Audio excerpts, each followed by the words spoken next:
유다 왕 요시야의 행적이 이어집니다. 요시야는 앞에서 우리가 묵상하고 말씀드린 것처럼 하나님 앞에서 유다의 역사상 가장 칭찬받는 왕들 중에 한 사람이 이 요시야였습니다. 여러 신앙과 하나님 앞에서의 삶들, 통치들, 개혁을 진행을 하고요. 오늘 본문에는 보면 그 앞에 히스기야 왕처럼 유월절을 지켰던 이 절기를 회복하는 그 일에 대한 기록이 오늘 이어집니다. 1절부터 19절까지 쭉 유월절을 지켰다라는 내용에 대한 기록들이 쭉 이어집니다. 1절에서 6절은 그 중에서 제사장과 레위인들을 불러서 이 유월절을 준비시키는 명령을 요시야 왕이 하고 있고요. 7절에서 9절은 왕이 먼저 이 제물을 내어놓습니다. 유월절을 지키고 함께할 제물을 내어놓고 그 뒤를 이어서 방백들, 또 제사장들, 레위인들, 이 지도자들이 제물을 쭉 내어놓습니다. 그렇게 해서 유월절에 준비를 하고 있는 모습들 보여지고요.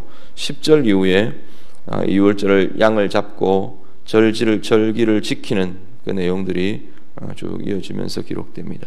18절에 보면 선지자 사무엘 이후로 이스라엘 가운데에서 유월절을 이같이 지켰던 사람이요, 그러한 시대가 없었다, 그렇게까지 기록이 되고 있습니다. 유월절이라는 절기는 늘 말씀을 드리지만 이스라엘 백성들에게 구원의 절기입니다.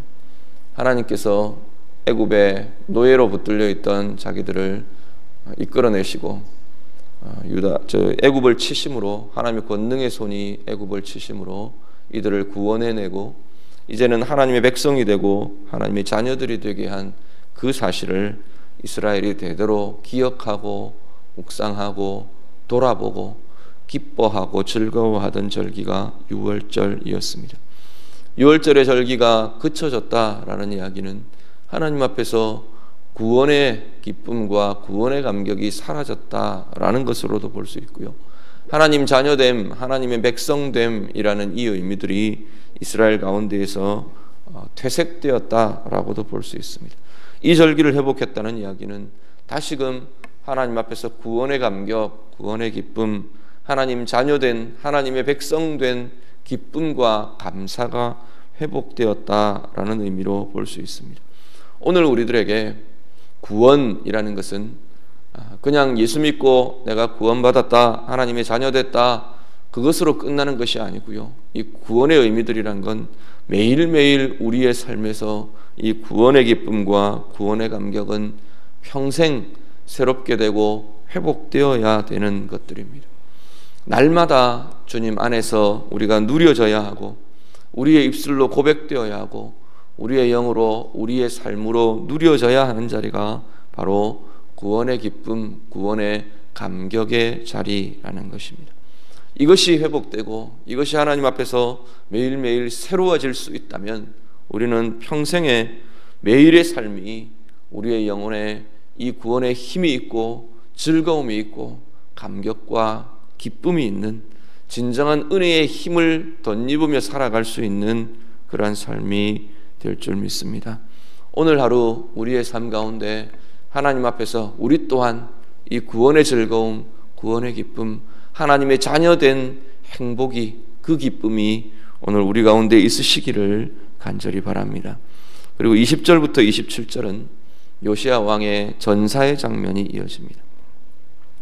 애굽의 왕 느고라는 애굽의 바로가 사실은 유다와 전쟁을 일으킨 것이 아니고요. 저기 유브라데스 강가에 갈그미스라는 지역들을 치기 위해서 올라갑니다. 근데 위치상, 지역의 이 지정학상 이 유다를 통과해야, 이스라엘을 가나안 땅을 지나가야 이 유브라데 강 지역을, 메소포타미아 지역을 치러 올라갈 수가 있습니다. 그래서 군대가 통과하려고 하니까 요시야 왕이 나가서 그 앞길을 막았습니다. 그래서 전쟁이 진행이 되는데 오늘 이 느고 왕의, 애굽 왕 느고의 말을 이렇게 보면 좀 인상적인 말이 나옵니다. 그대를 치려는 게 아니다. 21절에 이야기합니다. 그러면서 하나님께서 내게 명령하셨다. 하나님께서 내게 명령하셔서 이 전쟁을 행하려 하는데 괜히 네가 앞을 막아서지 마라. 하나님을 거스르지 말라. 오히려 누구가 지금 그 이야기를 합니다. 그렇지만 그 이야기를 듣지 않고 요시야 왕이 전쟁을 진행합니다. 진행하다가 결국 이 무기또 골짜기에서 전쟁에서 화살에 맞아서 요시야 왕은 죽게 됩니다. 25절 이후에 보면 돌아와서 성대한 장례를 치르고 이 요시야 왕의 생애와 사역들 통치가 마무리되었다 기록이 됩니다.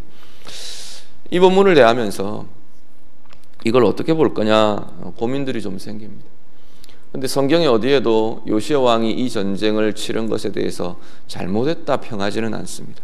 또한 이 상황에 벌어지고 진행되는 것에 대해서 애굽 왕 느고에 대해서도 잘못했다 이야기하지 않는 것 같아 보입니다. 비극, 이 말로 이 지금 요시야 왕의 전사와 죽음으로만 보면 사실은 비극입니다. 뛰어난 왕, 하나님의 계획들을 이루었던 왕이 허무하게 죽어버리는 것 같은 그러한 모습을 우리가 대하게 됩니다.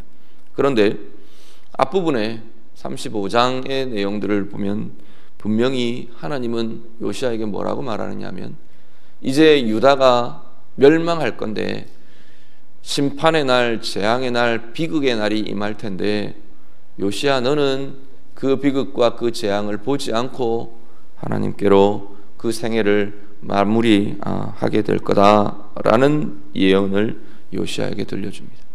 그렇다면 우리가 비극처럼 보이는 요시야 왕의 이 전사는 하나님의 은혜로 볼 수밖에 없다는 겁니다. 하나님께서 비극과 재앙을 보지 않고 그 생명을 거두어 가시는 하나님의 나를 이제는 다 하게 하시는 그 은혜의 증거로 은혜의 응답으로 보게 될 것이라는 겁니다. 오늘 우리들 삶 가운데 때때로 이해되지 않는 일들이 있습니다. 어떤 모습은 비극처럼 보이고 어떤 모습은 어렵고 힘든 은혜가 아닌 비은혜 같아 보이는 그러한 것들이 우리의 삶에도 보여집니다.